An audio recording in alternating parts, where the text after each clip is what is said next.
ከዚህ ቀደም ወደ ሐዋሳ የሚመጣበት ዋናው ምክንያት ሐዋሳ ውብ ስለሆነች ህዝቧ ሰላም ወዳድ ፍቅር የተሞላ ፍቅር የሚሰጥ ስለሆነ አሳ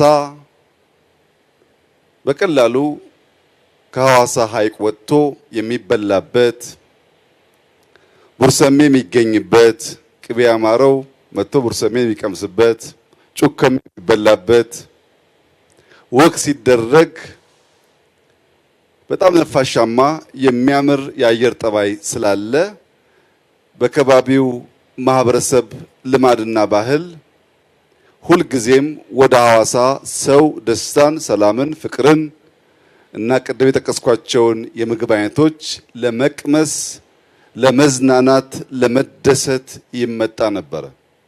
ዛሬ ግን ያ ታሪክ አዲስ ታሪክ አክሏል፣ ጨምሯል። ሐዋሳ የውበት የአሳ የቡርሰሜ ብቻ ሳይሆን ለኢትዮጵያና ለአፍሪካ ብርሃን የሚያመነጭ የሶላር ሴል በብዛት የሚመረትባት ትልቁ የሶላር ሴል በአፍሪካ የሚመረትባት ከተማ ሆናለች።